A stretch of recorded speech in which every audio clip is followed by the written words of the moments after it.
Hi, I'm Dave Roberts and this is Angling Escapades.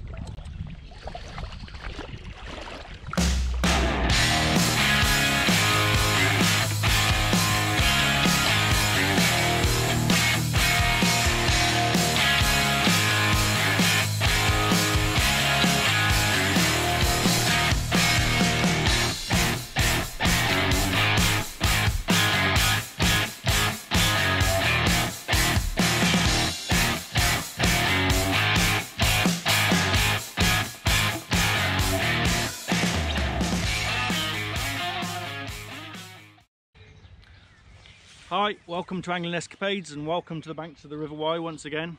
You join me just before the start of the coarse fishing season, and as luck would have it, the river season is going to start how the old one ended, in the fact that we've had a long spell of dry weather, not much happening, no rain, and just before the season starts the heavens have opened and we've had rain, and you can see this now looks a bit more like the Ganges. But at the moment the river is that colour. Don't be put off by that, because the actual water isn't that big. The river's perfectly fishable. We are due, over the next couple of days we're due more rain, which is going to bring the river up a bit more and then drop off, and that's how it will be. This time of year the water table's quite low, so the ground is taking up a lot of moisture, so it's not like the river's going to be in flood and out for ages. You know, if it's bank high one day, it'll be okay the next. So I think we're in for some good sport, but usually this colour means barbel and barbel alone. We're not going to see any great bags of chub in this sort of conditions. I would have thought odd chub, odd smaller fish, dace, roach, whatever, perch, but realistically with this colour I think our target's going to be barbel for the first few days of the season. Like I say, conditions aren't that bad, and even if they did get worse, if the river came up to bank high, I would still be confident of catching a few fish on the river at this time of year. When it's warm, these fish are patrolling around. What's basically happened is these fish have spawned now, and this extra water actually helps them to sort of move them back to where they should be. What they have a tendency to do sometimes is hang around the areas, the shallow water where they spawn. They'll hang around there for a couple of weeks after they've spawned and sort of, you know, still congregate together. This helps settle them down, so you can go back to your normal haunts, the pegs where you're used to catching fish from, and have some good fishing. But you've got to be careful, you know, how you fish, and make sure you're fishing right in these conditions to get the best out of the river. It goes without saying, the visibility of the water is going to be very low, so you're generally fishing big baits, you know, and everyone has their favourite baits and smelly baits and what have you, but things like meat and boilies and pellets and things like that will score well. Bunches of maggots and worms will score just as well in this sort of conditions as well, but generally you want something with lots of attractant. You need to fish the right equipment as well. You know, you're going to have to fish this time of year more than ever. You have to fish out onto the riverbed itself. You know, you've got to get out in the flow. In the winter, you can you know, you can get away with dropping it just off the bank, and sometimes onto plateaus on the bank. But this time of year there's so much bankside growth that you'll just be dropping your baits into nettles and what have you in that. So you really need the equipment. You need enough lead and, you know, heavy feeders and things like that you can actually just cast out into the main river and hold bottom there, because that's where the fish will be. They will be in amongst the grass, but you can't fish for them there. So make sure you've got the right equipment. You know, most tackle shops will sell, but any river related shops, you know, my local Woodies in Hereford carries a whole range of lead feeders. These conditions is when you need that sort of extra lead, so make sure you've got the right equipment for the job, and you should be able to catch fish in these conditions. Now what I'm going to do now is show you the sort of peg you're going to be looking to fish if you do encounter some high water conditions. So we'll take a look at the banks and see if we can show you some pegs. Now what we're looking for ideally this time of year, like I say, if you've got a steady gradient of a bank, there's undoubtedly going to be nettles and balsam and all kinds of growth on it, okay? What you're looking for in a peg this time of year, if you get high water conditions, and I'm talking now, you know, perhaps where I'm stood or higher, this sort of thing here, I don't know whether you can make it out, but this is just a fat, you know, a pretty vertical drop here, right around this bay here, and then you've got a tree there. So this is going to be a natural sort of backwater here.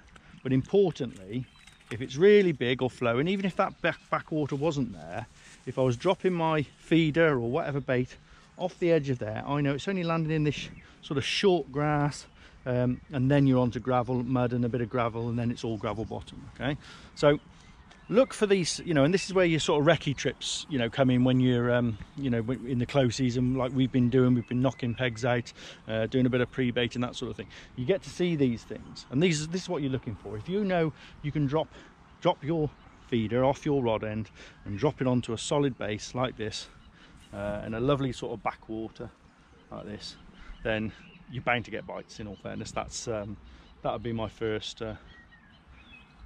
sort of peg to look for. Like I say, with the river as it is, it's not in terrible condition, and you could fish here and you could fish out in the flow at the moment, but put another 2 or 3 foot of water on here. Okay, you need to find these areas where you're confident that your hook bait's going to be clear of any sort of debris, and also the fish, you fish in an area where the fish can come into and feed, and also you can get the fish out as well. So this would be on a real high water, this would be the sort of peg I'd be looking at. Like I said, the big steep cliff faces. We're going to have a look at another couple of pegs as well, because there's a couple of others that are sort of look really good on this height, and we'll show you other things there to look for as well.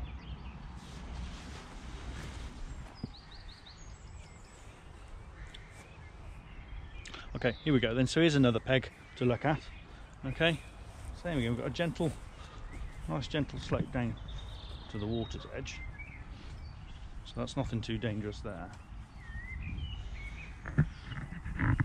So you've got good flow out there, and I know this area of the river, this is all gravel bottom here, so holding bottom on this height now, holding bottom out there, it's going to be quite tricky because it's gravel and there's nothing to sort of plug your feeder into, if you like. So it's going to take a fair bit of lead to hold there. However, as the river gets higher, this row of trees up above it here will create a bit of a slack of water here, and as I was discussing earlier, this perfect cliff face here, that's what you're looking for. Now I could sit on top of there, comfortable as you like, dropping my bait into this area here. I know it's clear, I know there's no snags, no trees or anything like that, and fish will come in and feed on this.